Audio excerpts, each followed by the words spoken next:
Hoy tenemos sobre la mesa un libro con un tema que, bueno, no deja a nadie indiferente: la pureza. La fuente es una obra del padre jesuita G. Ornard y se titula El combate de la pureza. El título ya lo dice todo, ¿eh? Desde el título ya nos da una pista de que su enfoque no va a ser nada tibio. Usa una metáfora central potentísima. A ver. La vida espiritual es una guerra y la castidad es una de sus batallas más decisivas. Totalmente. Y lo que queremos entender hoy es cómo el autor le da la vuelta a esta idea. Claro. Porque a menudo se percibe como una carga, ¿no? Como una fuente de debilidad. Sí, como una represión. Exacto. Y él la presenta como todo lo contrario. La idea que lo impregna todo y que vamos a explorar es que la castidad es valentía. Me gusta esa idea. Nuestra misión, pues, es meternos a fondo en esa perspectiva. Entender por qué la enmarca como un combate. Y sobre todo, qué herramientas propone para, en sus términos, salir victorioso. De acuerdo, pues vamos a desempacar esto. Venga. El libro arranca con una frase que te pone en situación de inmediato. Es una cita de Job. ¿Sí? La vida del hombre sobre la tierra es una perpetua guerra. Honestamente, no es una visión muy relajada de la existencia. Suena agotador. Suena agotador, pero es un marco de referencia completamente deliberado. ¿A qué te refieres? El autor busca sacudir al lector. Quiere cambiar la percepción de la castidad de algo pasivo, o sea, una simple abstención. Un no hacer. Justo. A algo activo, dinámico, casi heroico. Para él, no se trata de no hacer, sino de luchar por. Entiendo. Y para reforzarlo, se apoya en figuras como San Pablo, que en sus cartas habla de ser un buen soldado de Cristo Jesús. Y de vestir la armadura de Dios. Esa misma. La idea de fondo es radical. Se necesita más heroísmo para luchar contra uno mismo que para enfrentarse a un enemigo en un campo de batalla externo. Y aquí es donde se pone realmente interesante, porque se nota muchísimo la influencia de San Ignacio de Loyola. Totalmente. El autor lo cita una y otra vez. Y claro, nos recuerda que San Ignacio fue un capitán, un militar, antes que un santo. Exacto. Y esa conexión es clave para entender todo el libro. Él concebía toda la vida espiritual como una escuela de guerra. Pensemos en el nombre original de la orden que fundó, la Compañía de Jesús. Un momento, a ver, ¿compañía en el sentido de una compañía de soldados? Precisamente. Le da una capa de significado completamente nueva. Claro, no son solo un grupo, son una unidad con una misión, y Hornard bebe directamente de esa fuente ignaciana. Se nota. Para él la vida espiritual no es un paseo, es una campaña. Este estado militante, como lo llama, es la condición normal, no la excepción. La paz interior no es el punto de partida, entonces. Es la recompensa. Y la victoria, dice textualmente, se obtiene a punta de lanza. Es una lucha que dura toda la vida. Sin posibilidad de un armisticio. Ninguno, hasta llegar al cielo. Y en medio de esta guerra, el autor parece tener un destinatario muy claro. Se dirige de forma muy específica a los jóvenes. Sí, es muy claro en eso. Los describe con una imagen muy potente. Son maravillosamente ricos, pero al mismo tiempo tienen almas de un cristal muy frágil. Es una imagen muy buena. Me llama la atención este enfoque. Uno podría pensar que es un tema para toda la vida. ¿Por qué centrarse tanto en la juventud? Es una pregunta muy pertinente. Él lo ve como el momento fundacional, Donde se forja todo. donde se establecen los hábitos que te definirán después. De hecho, hace un contraste muy interesante. ¿Cuál? Dice que, así como la obediencia es la gran prueba del hombre maduro, la castidad es, y lo cito, la virtud del joven. Es el frente de batalla principal en esa etapa. Digamos, Exacto. Ese es su combate principal. ¿y por qué? ¿Simplemente por una cuestión biológica, de hormonas? En parte sí. Él reconoce que la atracción fisiológica es natural y poderosa en esa edad, pero añade un factor moderno, El entorno. el entorno. Esa atracción se ve exacerbada por un mundo lleno de estímulos. Sin embargo, lo más importante es cómo normaliza la tentación. Esto me parece clave. Lejos de escandalizarse, afirma algo que puede ser muy liberador. Dice, confesar que soy tentado es simplemente confesar que soy hombre. Qué bien suena eso. Elimina la vergüenza del simple hecho de sentir. Claro, porque a menudo la culpa empieza ahí, en el mero pensamiento o sentimiento, antes de cualquier acción. Justo. Y para que nadie se sienta solo o anormal en esta lucha, pone ejemplos de peso. Los santos. Recuerda que hasta los grandes santos sintieron el aguijón de las pasiones. Menciona a San Benito revolcándose desnudo sobre un zarzal para apagar el fuego interior. Una imagen tremenda. O a San Jerónimo en el desierto, que describió la guarda de la castidad como una especie de martirio. Y esto plantea una pregunta importante, que seguro el autor anticipa. ¿Sí? Si ellos, que son gigantes espirituales, lucharon así, ¿qué esperanza queda para el resto de nosotros? Bueno, la respuesta del libro es el corazón de su mensaje. A ver, La gloria no está en no ser tentado, sino en vencer. sino en vencer. La lucha en sí misma es lo que forja el carácter y constituye el mérito. O sea que el limpio de corazón, No es alguien que nunca sintió nada, es un vencedor.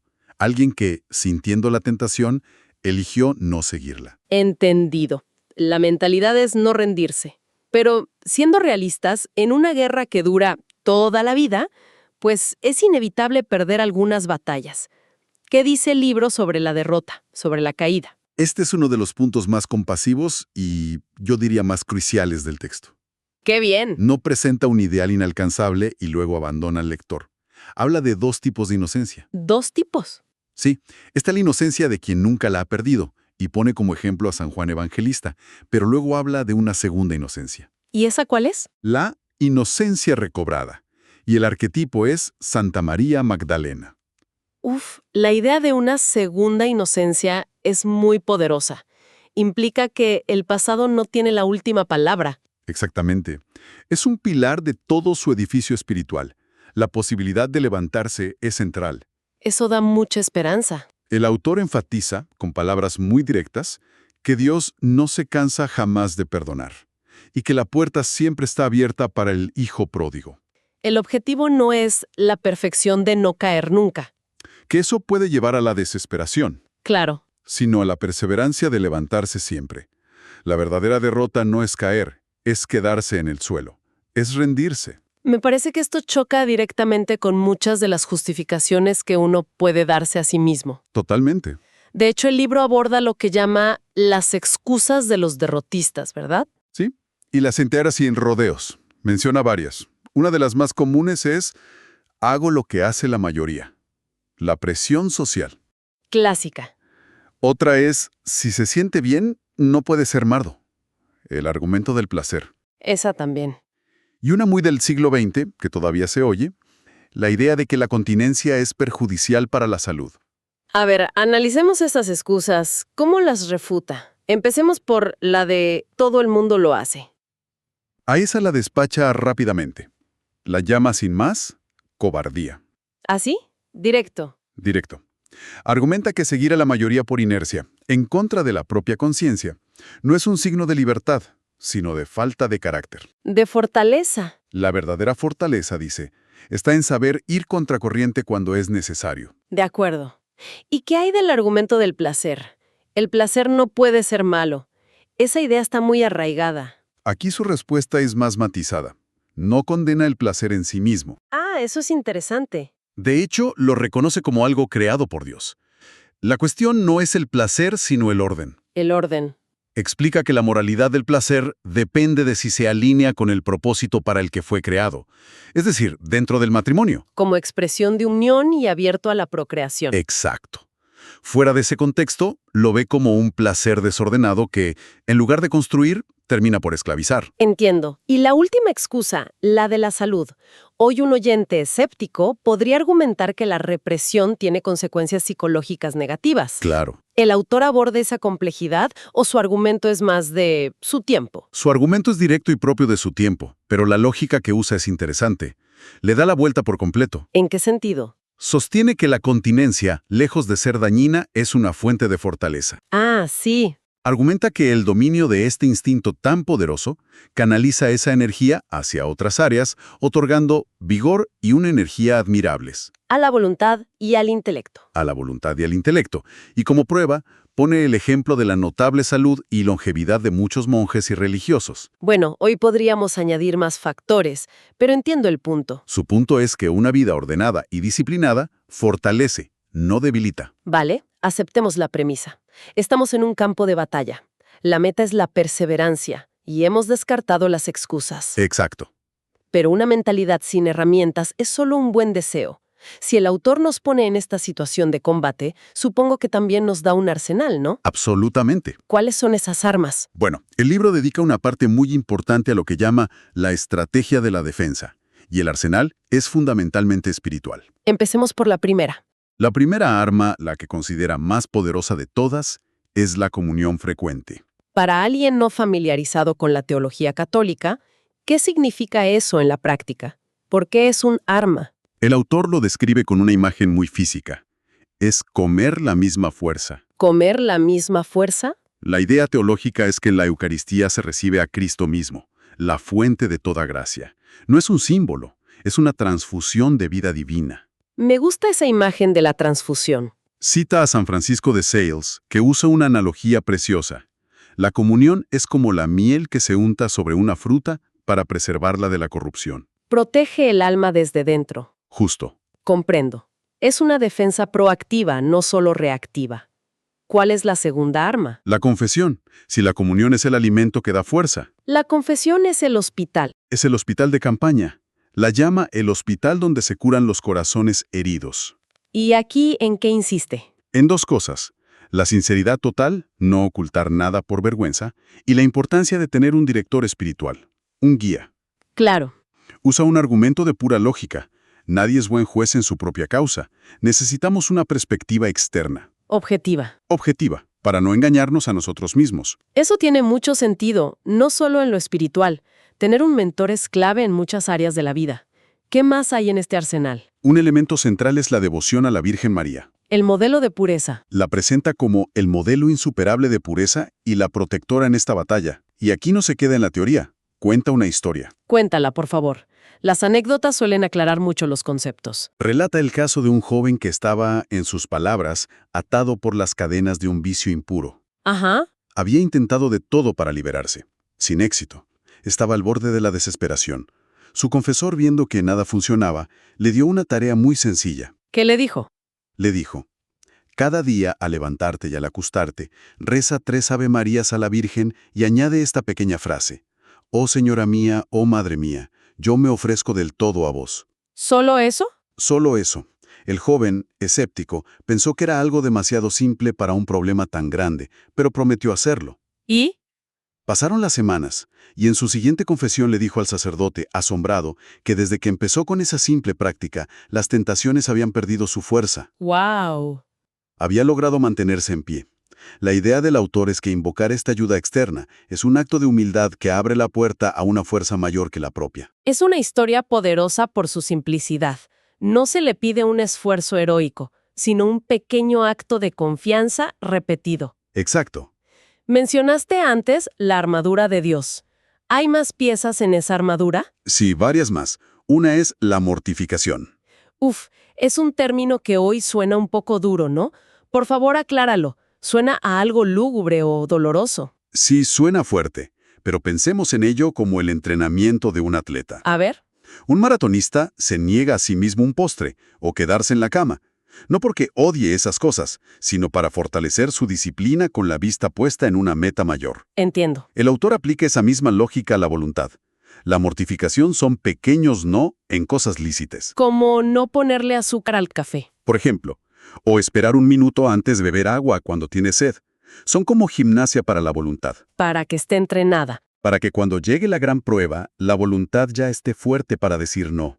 Esa analogía del atleta es muy útil.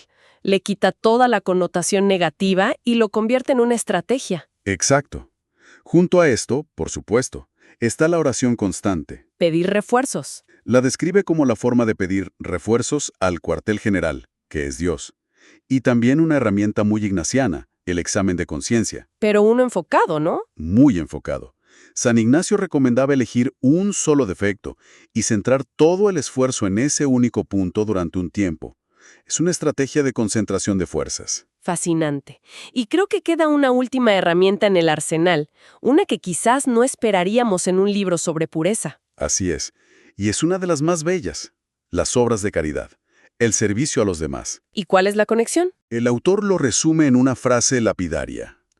Todo lo que se da a las obras de caridad se quita a la concupiscencia. ¡Qué fuerte! La lógica es que la impureza nace en última instancia del egoísmo, de la búsqueda del propio placer. Y la caridad es lo opuesto. Al dedicar tiempo y energía a los demás, se ataca la raíz del problema.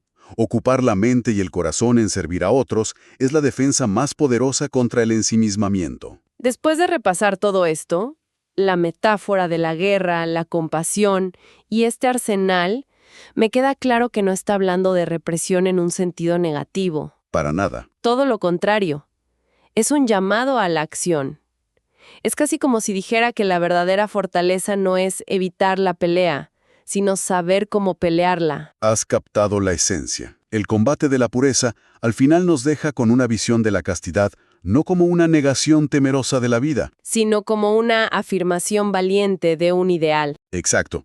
Es una lucha que requiere estrategia, disciplina, armas espirituales y, sobre todo, la certeza de que la victoria siempre es posible, incluso después de una derrota. Y es una lucha cuyo valor, según el libro, trasciende lo meramente personal, ¿cierto? Sí, y ese es su gran colofón. El autor proyecta el valor de esta lucha individual hacia el futuro de la sociedad. ¿De qué manera? Sugiere que los castos de hoy preparan los hombres fuertes de mañana y pasado mañana. Conecta lo individual con lo comunitario. Conecta directamente la salud moral del individuo con la fortaleza y la prosperidad de toda la comunidad.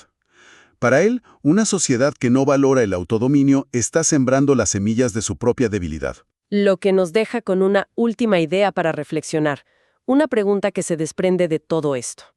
Si esta virtud se enmarca no como una simple represión o un conjunto de noes, sino como una expresión de fortaleza, de autogobierno y de generosidad, ¿cómo cambiaría no solo la forma en que un individuo se ve a sí mismo en esta lucha, sino también la forma en que una comunidad entera define lo que significa ser verdaderamente libre y fuerte?